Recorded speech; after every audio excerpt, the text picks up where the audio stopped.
Hey guys, and welcome to this free course that I've made for you guys. This is the first lesson, how to paint environments. This is kind of the breakdown of my creative process of all the environments that I paint. And if you're interested in elevating your environment art and design, I hope this will be helpful for you. It'll give you some insight to how I create all the paintings that I create. If you don't know me, hi, I'm Jess. I am a digital artist. I'm an artist that's been working freelance in the game industry for about 6 years now. I do work primarily in the video game industry, but I also do like illustration work, board games, advertising, and I really want to share with you the techniques of how I create everything that I create. So let's get into it. I want to teach you guys today how to paint environments and my step-to-step method of everything that I create because what I specialize in is environment art and I want to share with you, and I want you to be able to create environment art as well if that's something you're interested in. So these are my go-to steps, and if you follow these steps, I think they will really help elevate your environment paintings and artworks. So let's get into it. Okay, before we even get into how to paint environments, let's talk about our tools and our setup, basically, because I think this is very key and really important to know about. So with painting, you can use whatever tools you want. You can do this with any digital program, and you can also do this traditionally. It is all up to you. You are the artist. You are in control of what you want to create. Choose the program that feels right to you and that brings out the best in your creativity, okay? So what I'm using is I'm just using Photoshop, nothing special. I mean, this is just the latest Photoshop, and so whatever digital program you're using, if you're using iPad with Procreate, Clip Studio, like the things that I will talk about, I will try keep it as general so that it can work cross-platform. So when you're making a new document, we're going to make a new one.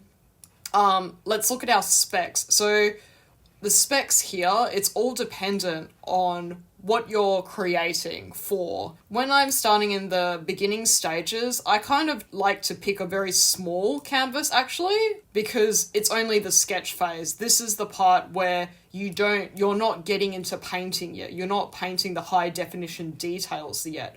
What I do is I start small, and once I've defined my sketches, that's when I would up the resolution to as big as possible so that it is suited for print, or it's suited for whatever format that it is going to be used for, whether it's for printing, whether it's for, anything. So my go-to is you can even choose some of these templates in Photoshop. Photoshop is a very overwhelming program. However, all you need to remember is that if you use minimal tools, it'll just make your workflow a lot more easier. You don't need to use every single tool in Photoshop because it is too much. So picking from even international paper, picking something like this with the pixels, 300 DPI. 300 DPI is print resolution. That's what printers use to print. When you're working for screen, so say if you're actually creating artwork for social media to market yourself or something, 72 is what screen resolution is. And this is a very small file format. So if you're saving things for the web so that it doesn't have a huge file size, check that your resolution is 72 DPI. I'm working quite small at the beginning, and then probably after my sketch phase, that's when I will up the resolution, and I will show you when I do that. So and I pick the color mode RGB, and we're ready to go. So the first step is deciding what to paint. This is also a step that is probably taken for granted a little bit, or we sometimes forget this step because it's very easy to skip over. We can kind of jump straight into the second step because we're very excited to paint something, anything. But deciding what to paint at the beginning will make the creative process so much more easier.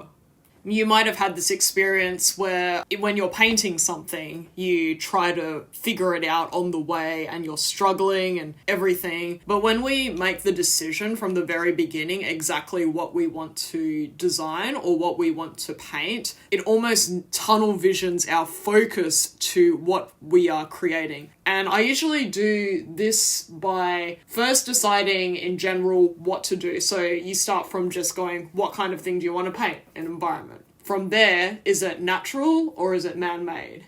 And from there, you narrow it from what kind of natural environment is it? Is it a desert, forest, water? Or if it's a man-made environment, is it a city? Is it suburbia? Is it the countryside? And then from there, you narrow it down even more until you get to the point where it's so specific you can kind of see it in your mind, right? That is the first step that I always take. And I sometimes forget this step. A lot of the paintings that I've done where I've actually struggled with a lot are ones where I didn't clarify exactly what I wanted to paint from the very beginning. So that's step one. Once you've decided what you want to paint, then you can proceed to step two. Step two is reference. So as artists, we are visual people, which means we want to know exactly what things look like, and to better portray what is in our mind, what is in our imagination, the best way to do it is to reference what already exists in real life. Especially if you're creating or painting an environment that you're not familiar with, or you're still a beginner with environment art and design, reference is key. So this is why clarifying what you decide to paint at the beginning is so useful, because after that, you're like, okay, I've decided to paint a Japanese bakery in a snowy winterland. And what do you do from there? You get the specific reference that is related to what you've decided to paint.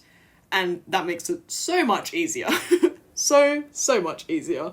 So from here you can either like Google image or Pinterest all the images that relate to what you want to paint. However, the other thing that you might want to consider is if you have your own reference. So in this painting, for example, that's on the screen right now, I'm using photos that I took when I traveled around to Wakayama in Japan. And these are like the perfect reference for a summary Japanese countryside, because we also visited the location in summer. Creating your own references, your own photo references, and gathering your own library of images will make your artwork different from everyone else, I feel. I'm drawing only from my personal life vision. I'm not drawing from the same reference that maybe another 200 artists might be looking at with these Google images. So many artists will be looking at these same references, and if I want to create a painting that is more magical, more unique, more my feeling, more my style, then drawing from my own personal visual library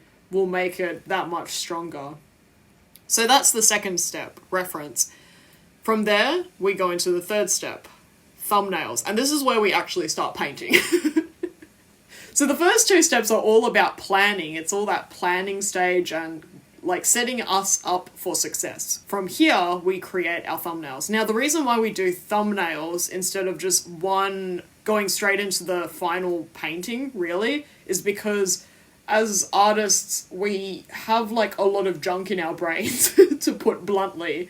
Usually what we put out first is the thing that we've seen somewhere else. For example, if I'm painting a couple of these, a lot of them might already be similar to some things that I might have seen online. Like this composition here might have been a painting that I'd done already, actually. The more exploration that we do at the beginning, the more interesting we can create a different, more unique design.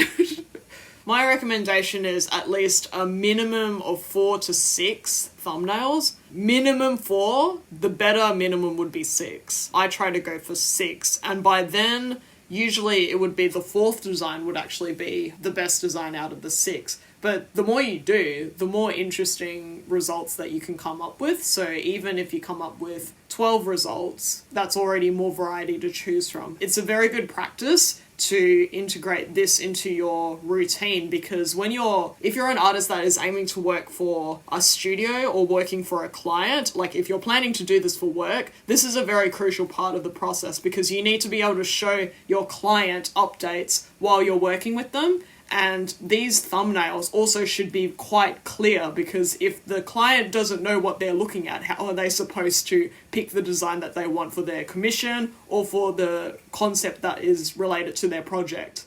So that's why thumbnails are also very key.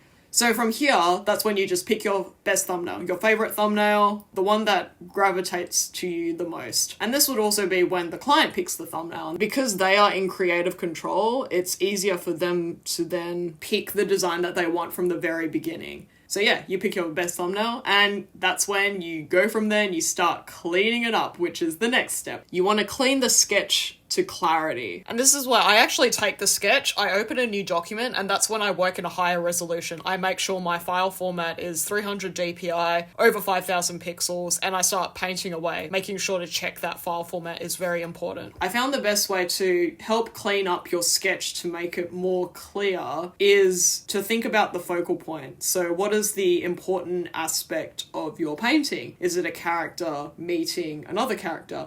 Is it this beautiful castle in the distance? Is it this house in this forest and there's like a little girl that's visiting this cottage in the woods? That's what you want to focus on first. So thinking about the main aspect of your painting and working from there is so crucial. Looking at your focal point and detailing and cleaning up those points as much as you can. The important thing as well with the cleanup stage too is that what usually holds us back from, like, if we're struggling, like, I don't know how to make this look good, I don't know how to clean this up, that's when we would go back to our reference. We would go back to our reference, study it, see the aspects of what we're wanting to create and integrate that into our painting. Those are the two tips I have for when you're trying to clean up your painting, basically, to clarify it and bring it to life, is to focus on the focal point and look at your reference.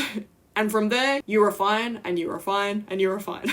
You can kind of get into that creative zone, that deep work mode, because you're just painting. And this is probably... it's kind of my favorite part, but it's also I'm not a huge fan of the most because it feels like a chore.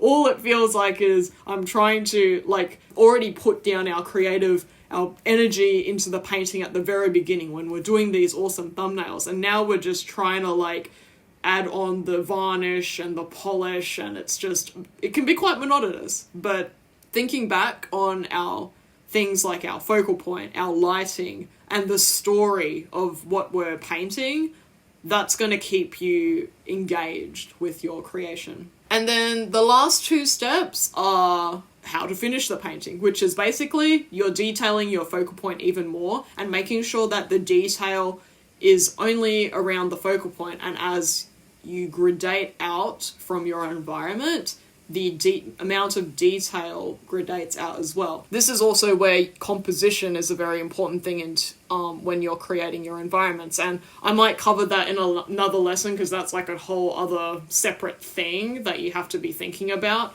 But right now we're just going into the process of how to paint an environment. Focusing on your focal point and detailing until you get to that point where once you've added your lighting and your highlights and you feel like there's enough detail in the focal point, you're done.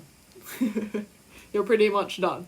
The other thing as well, when you're creating environments too, or any painting for that matter, is a good method I like using is flipping your painting. So this also helps to give a fresh perspective of what you're looking at, because your mistakes come out a lot more. You can see if some things look a little bit off in your painting that you can fix. You can fix up the composition, like where the eye travels over your composition, and fix those things up. I mean, it's a very common thing, I think, that most people know, like flipping your painting. So that's one really important one that I think we all need to be reminded of. The old masters, even, they would do this sort of method. They didn't have Photoshop or digital tools back then. They would use, if they're oil painting something, they would have a mirror behind them, and they would look at that mirror to check their painting and check for the mistakes and stuff.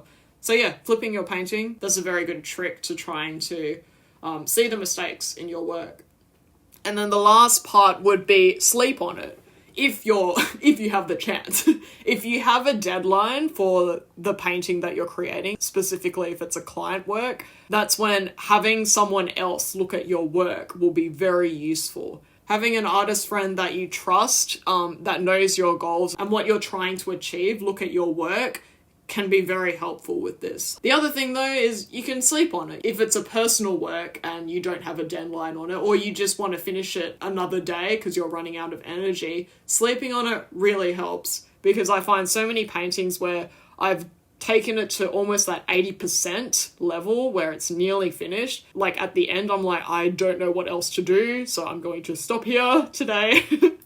That's when I would sleep on it. I would put the painting away, and then the next day, after I've had my morning coffee, I'd look at it again and be like, oh my god, there is so much to fix here.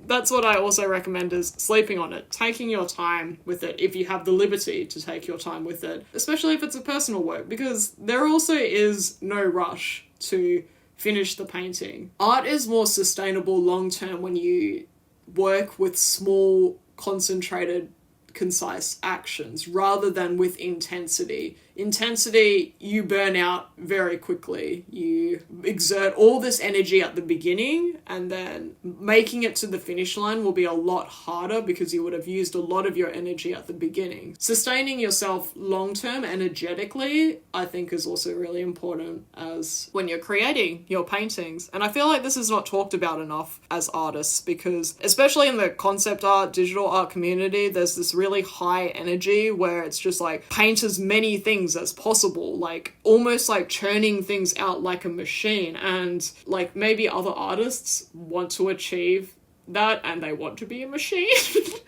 But if you're similar to me, I'm not really interested in that. I'm more interested in my creative practice. I want to enjoy the process of creating a painting.